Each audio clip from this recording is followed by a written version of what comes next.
Never, ever.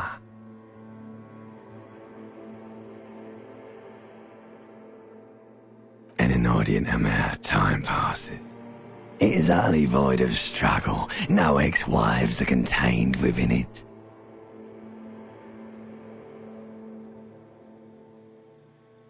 You got it, sweet brother. Nothing upon nothing upon nothing. Coming right up, sir. Smooth passage.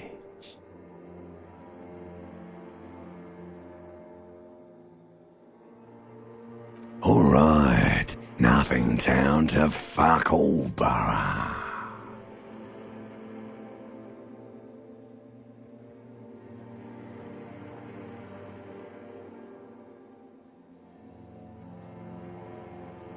Great choice, Elder One.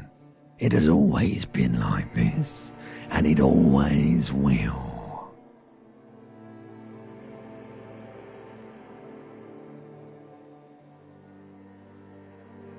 Do you really?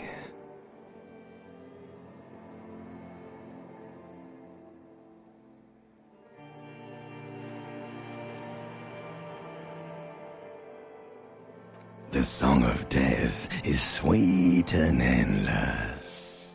But what is this? Somewhere in the sore, bloated man meat around you. A sensation. Like a fly to the ointment, your conscience sticks to it. The limbed and headed machine of pain and undignified suffering is firing up again. It wants to walk the desert, hurting, longing, dancing to disco music. You can take it. You're a champion.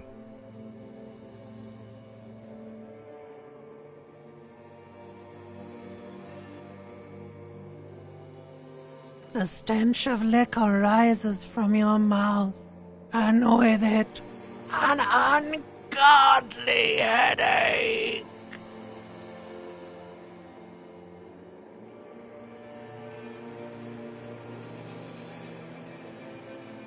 A fiery streak penetrates your skull, trying to force your eyes open. It's a sound, a clarion call from hell.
You hear a jingle. Keys are clinking in the pocket of your flare-cut pants. It says, whirling in rags, on the aluminium keyring. There is a single key on the ring. The number 1 is etched on it. It should open the door.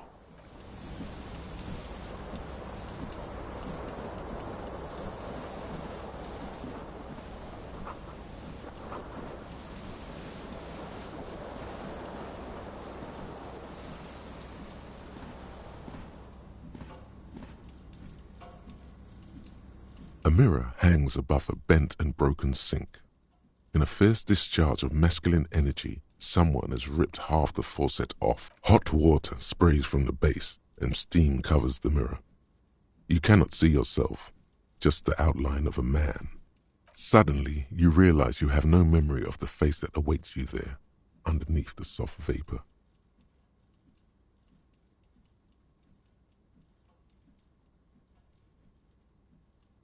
Really, all recollection of the person you are, the people in your life, and even the world you're in has drowned in a sea of blood alcohol.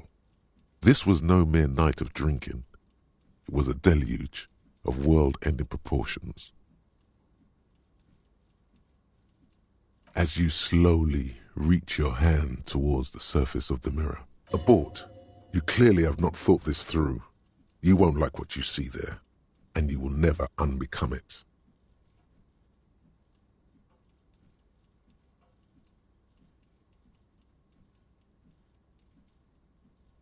Yeah, there is definitely something wrong with it. Where to even begin? There is the bloatedness, then the swollenness. It's like there's an upholstery of alcohol underneath your skin.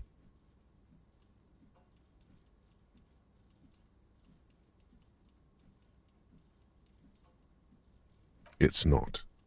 It's swollen and snail-like, wriggling between your fingers. Bet you are. Your nose feels like a small balloon in the middle of your face. It hurts when you honk it. It doesn't appear to be a particularly tiny nose either. Not with all the drinks it's absorbed for you.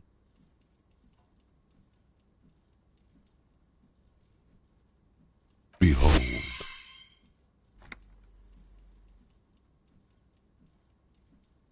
You have no idea who this thing is, do you?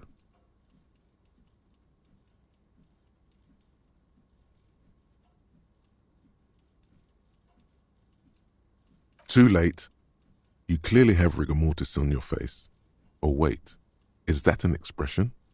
Are you trying to make an expression with that face? Why? Please stop. It's horrible. You're scaring yourself. You can't, can you? It's like it's not even voluntary anymore. You have worn that grin into your face, and now it won't come off. What does it even mean? What is the emotion you're trying to convey?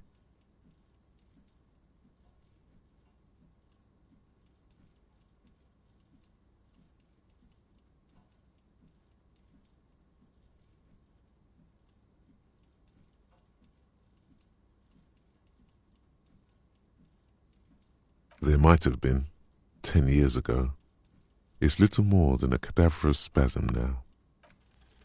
Like the rest of you, it comes from a bad place somewhere in the past. That's all you know for now.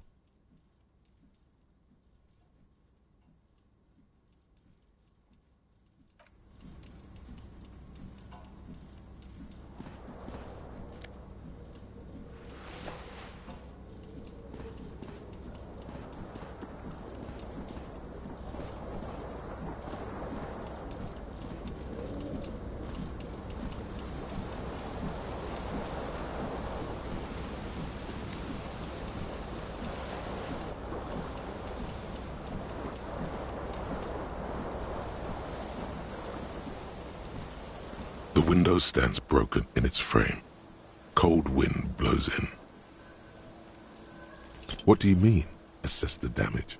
How would you do that? What are you even trying to do?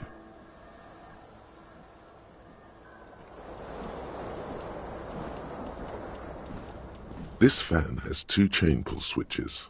One ends in a tiny fan, the other in a light bulb. A truly horrific necktie has somehow attached itself to one of the blades. Or has it been consigned there as punishment? You feel as though this creature is your friend and wants to reattach itself to your neck so that you may continue your adventures together in this strange world.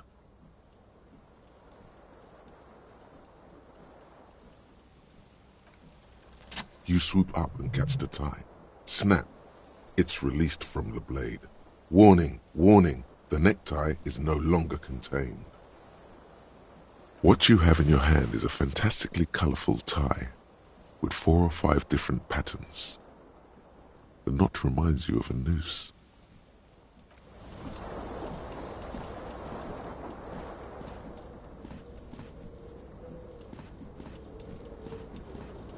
The window stands broken.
There they both are, 2 identical shoes, both copiously green and indiscriminately snakeskin, reunited on your feet, like 2 baby crocodiles.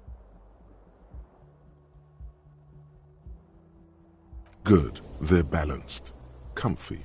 Feels like the only good thing about you right now, truth be told.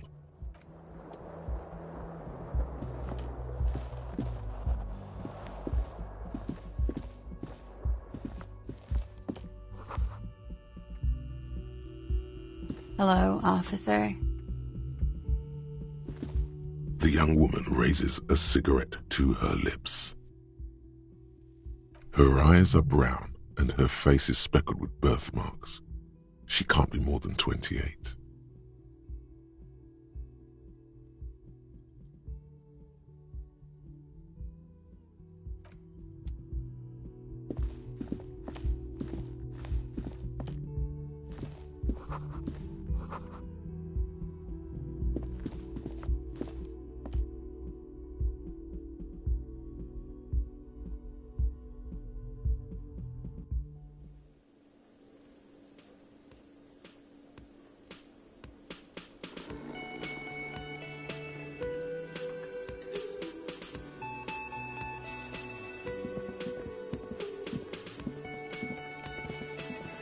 A man in his late 20s stands behind the counter, inspecting a stuffed seabird.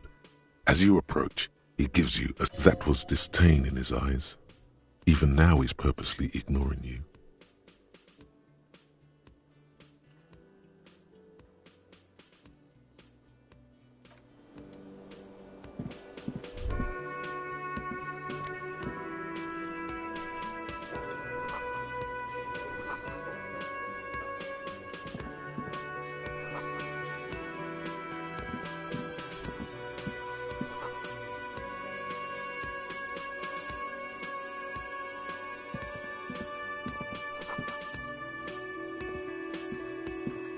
Hello, sweetie. You shouldn't keep your colleague waiting. A bespectacled man in an orange bomber jacket is tapping his foot on the floor. Looks like he's waiting for someone. You. As you approach, he narrows his eyes and extends his hand in greeting.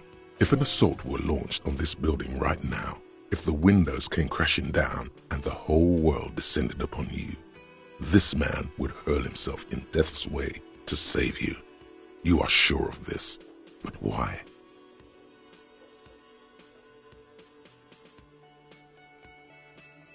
Hello, I'm Kim Kitsuragi, Lieutenant, Precinct 57. You must be from the 41st. You realize he's waiting for your name. This is your chance to come up with a really good name for yourself. Get creative. Conceptualize.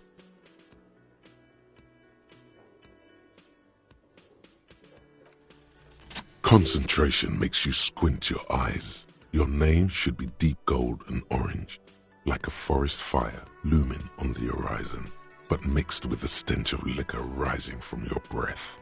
You're 2 steps closer to it, but there are still many to go.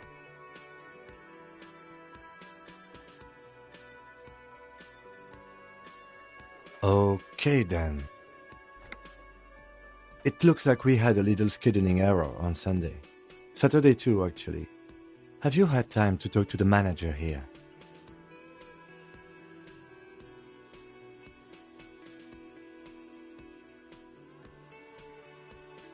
Then we should ask him for a rundown of the area. Get me up to speed. I understand the scene is out back, right? It also wouldn't hurt to assure him the police are finally here. In full force, I mean. Have you mapped out the initial interviews?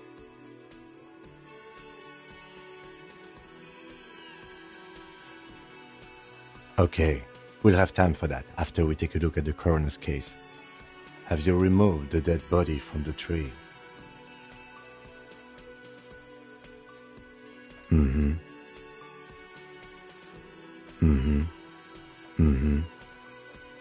So, the body is still in the tree. This is the first time you detect a weariness in the lieutenant's voice. It is obvious he would have preferred for the body to no longer be in the tree. Where it has been hanging for 7 days straight. We should go there as soon as we are done talking to the owner.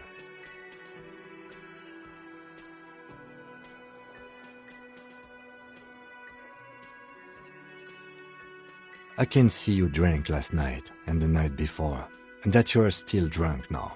But I have seen officers go through worse. Much worse. If you need something for your headache, there is a general store nearby. But as I said, the dead body should be our #1 concern.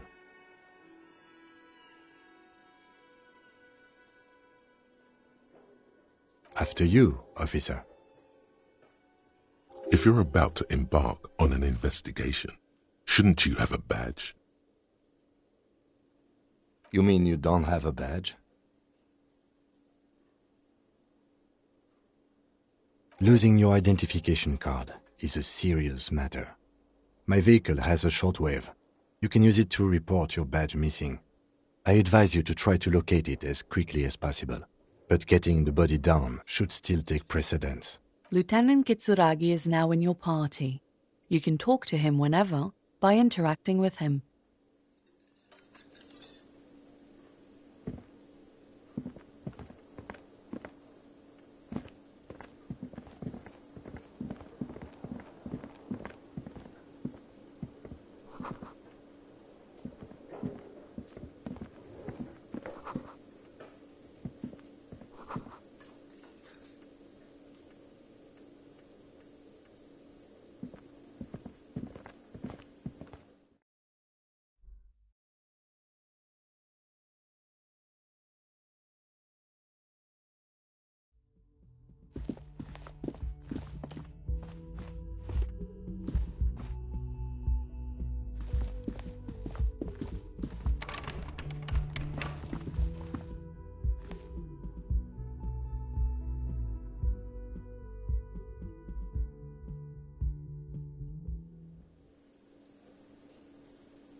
You should totally sing karaoke here, the first chance you get.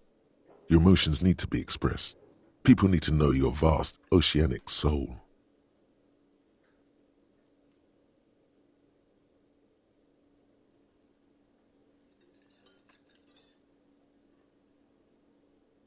Of course, at this point, precise measurements of your soul can only be performed from the outside. It needs to be heard through a PA system by other people.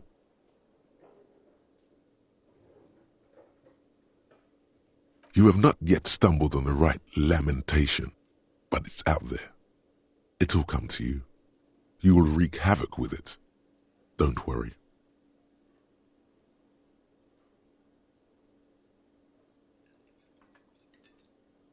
No. Don't sing the happy song. It's stupid. Sing the sad song. It's profound. You have to find something tragic to sing first, though.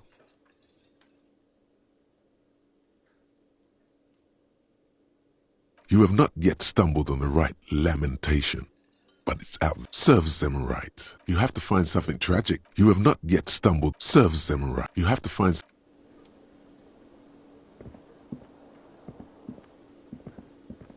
The man with the unimpressive beard notices you approaching. He drops the ledger he was holding and turns to the lieutenant. Mr. Gart, right? You run this place. Yes. I am Kim Kitsuragi from Precinct 57. This is an inter-district investigation, so joining me from Precinct 41...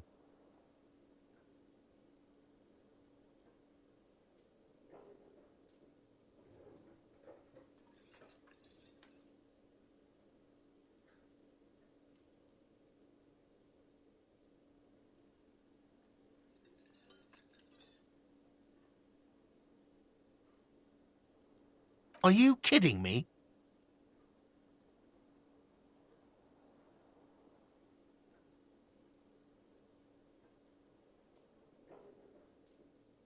Right. Now, I know it took us a while to arrive at the scene. It also took you a while to call us and report the dead body. It was you who placed the call, yes? No, I only just got here. It was probably Sylvie who called you. She usually works the bar here. I'm only temporarily taking over her duty. Do you have her number? As a matter of fact, I do.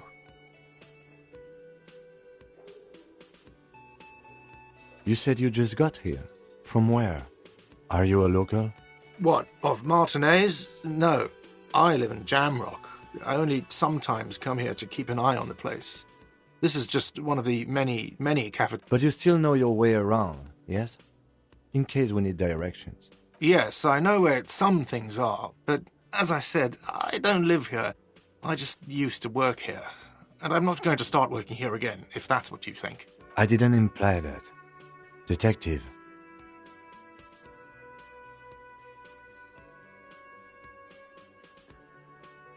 It's your turn.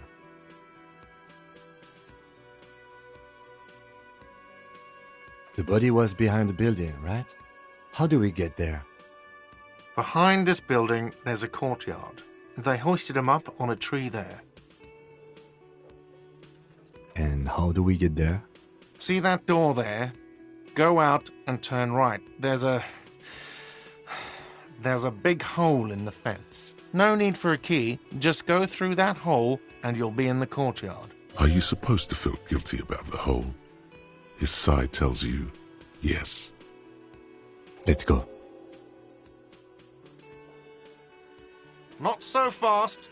You owe me 130 real. No one is saying the multi-pattern necktie you found tied to the ceiling fan can talk. No one. It must be merely imagination. But... Let's bail! Time to push the eject button! Sounds like a responsibility! You don't like those!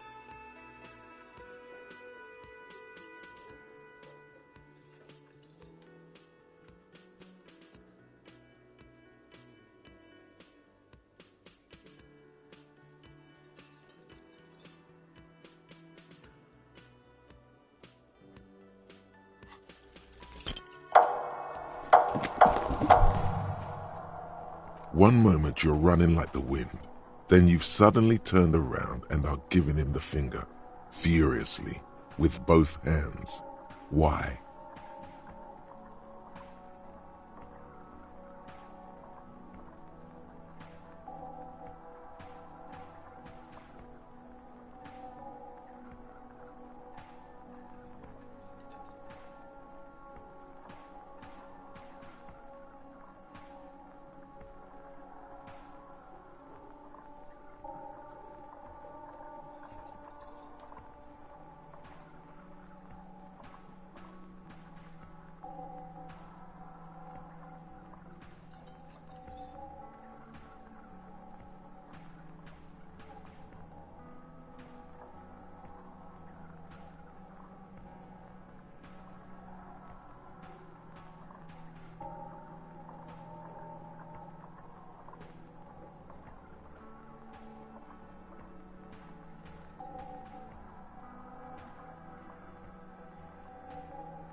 everything goes dark.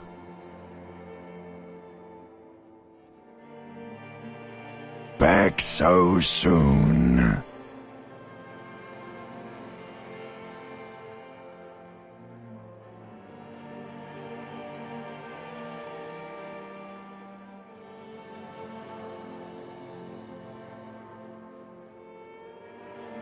It was no accident. Those were disco moves from your spinal cord. The spinal cord has yet to reveal itself to you. Its mysteries are unholy mysteries.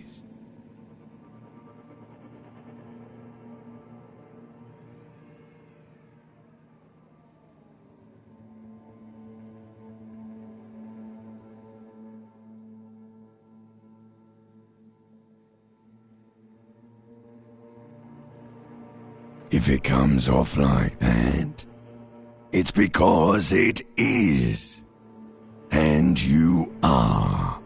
I was wrong to let you go. I should have kept you here. Is it bright where you are? Is it terrifying? Have you felt the love? What do you mean? What do I mean? Are you okay?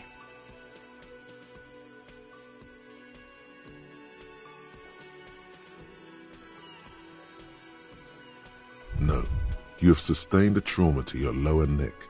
In addition, you have strained your left trapezius muscle. Pain surges down your back when you move. Ma'am, are you all right? Oh, I'm fine. He just tripped over my chair. Check on him. Sir, I didn't mean for this to happen. I'm sorry. This has always been a cop-friendly place. The drinks are on the house, okay? There were a lot of drinks on the tab. I still have to charge you for 3 nights and the broken window, though. That's 100 square.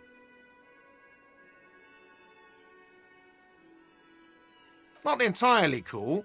You still owe me 100 real. If you don't have it by tonight, I can't let you back up there. And for God's sake, watch out for yourself.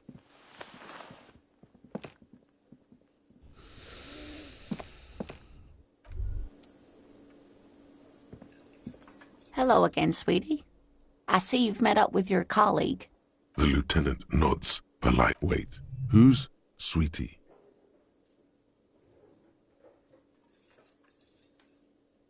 Why, you are, officer. And have you found anyone to be sweet to?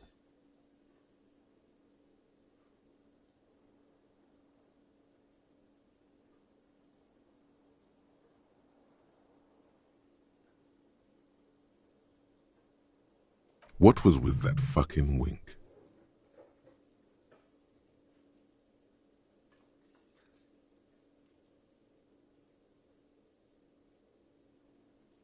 I see you are still grieving. Well, I won't pry. You must forgive me. I'm getting so scatterbrained. I completely forgot to introduce myself. I'm Lena. My husband Morel and I are staying with our friend Gary just down the street, but I come here for tea when they're away. This Lena is wacky enough for the motley crew. Hire her on the spot.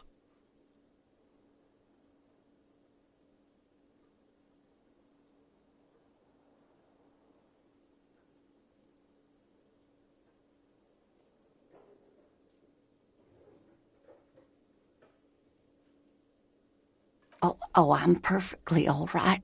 I'm more worried about you. What was that?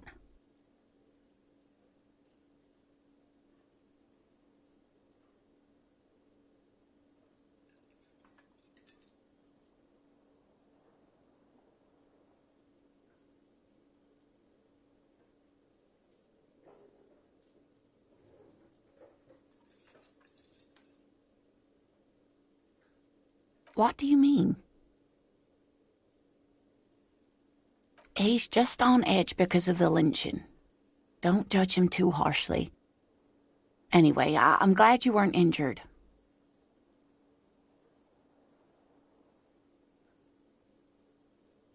Oh, sweetie, I heard your conversation with the manager about your financial troubles. When do you get your next paycheck? If she could, this woman would feed and clothe you and every other sad, lost person on this earth.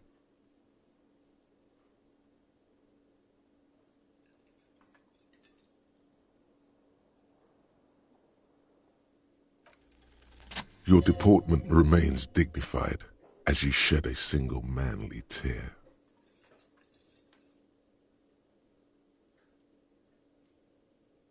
Sweetie, I only have a few cents on me, but I could give you this to pawn. Just to tide you over.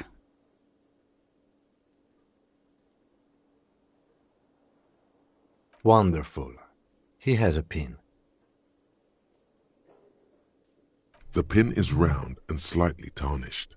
3 sailboats in bas-relief with the sun hovering over the water behind them. A chipped green banner at the bottom reads, San Baptiste, Summer 31, Dinghy Races. You could totally sell this pin for cash.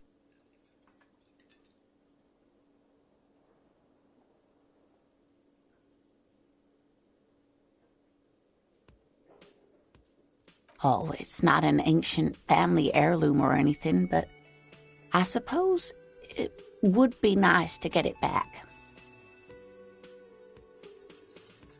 I hope you were able to pawn that old trinket.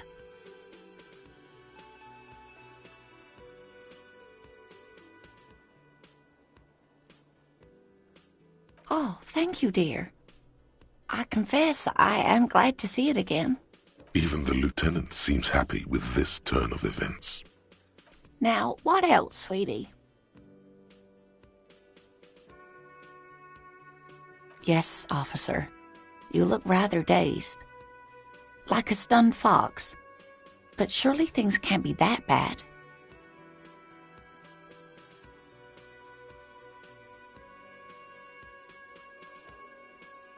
You know where we are, right?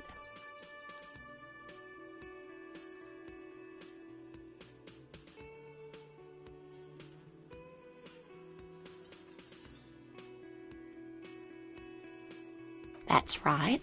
And where is the Whirling in Rags cafeteria itself located? We're in the city of Revachol, dear. How would I even begin to tell you? Revachol is the most beautiful city in the world. We're fortunate to be here, you and I. I haven't seen very many other cities personally, but everyone says so. Revachol is a rare jewel. This city used to rule the world, though it has seen better days. Speaking of history, you know what year it is, yes?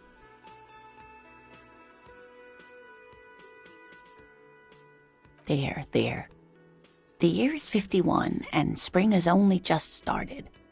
I'm sure there are better days ahead. The lieutenant studies you, rubbing his chin.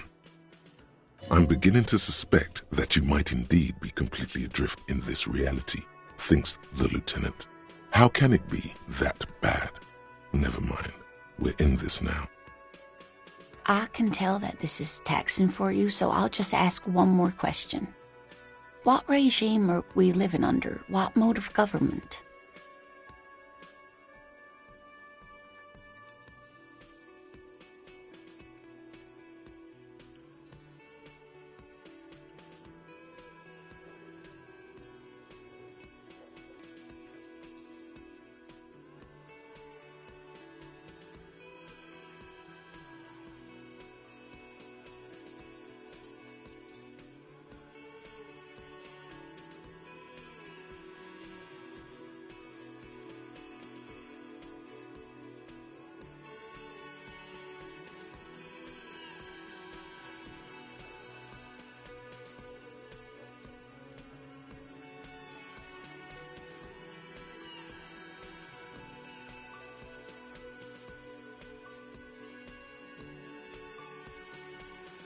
Oh, sweetie, it's really not.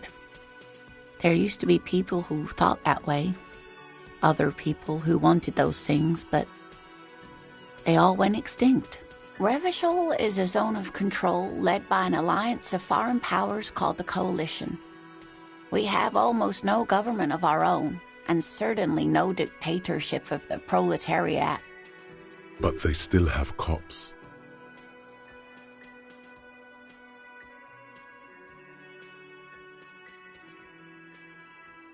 It is quite disappointing, yes. A lot of people would like some form of representation. There's talk, but for now, the RCM is all we've got. Oh dear, this is troubling. You really ought to know that, being one yourself. There aren't any cops in Revachol. But we should stop for today, sweetie. You look like you need a break. Besides, I'm not the best person to... She's scared now. She's realized you really are brain damaged. Someone more educated in sweeping matters. Maybe you should ask... No. I'm not an encyclopedia. I won't be a guide either. I'm a detective. Of course. Then I don't know. Someone rich, maybe? Wealthy people are educated. Though I don't know where you would find a wealthy person in Martinez. Of course, dear. Good luck with your case.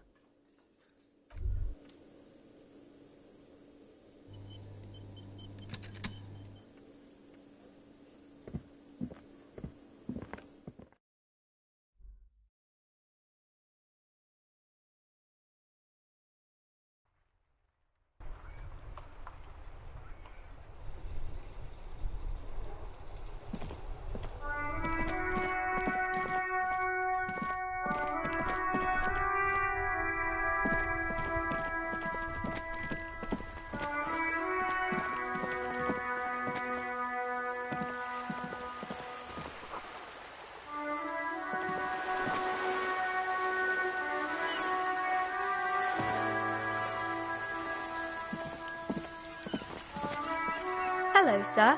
Step right in. The store is open. I know, sir. Are you interested in a new and exciting book?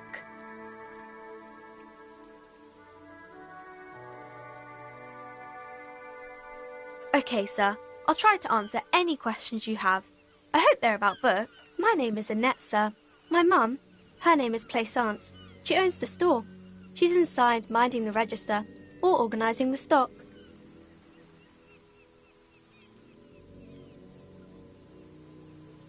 Feel free to step in and browse our wares.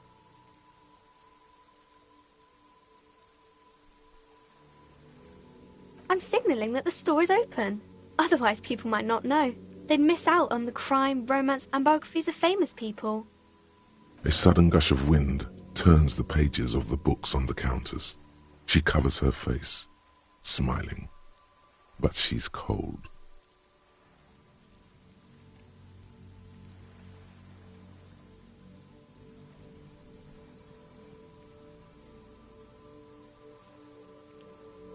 Kind of you to offer, sir. What could you do to help her anyway?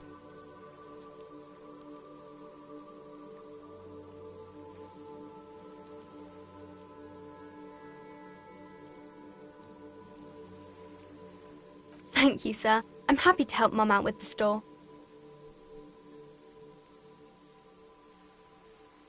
I do my studies at home at the moment. I have to help Mum keep this place running.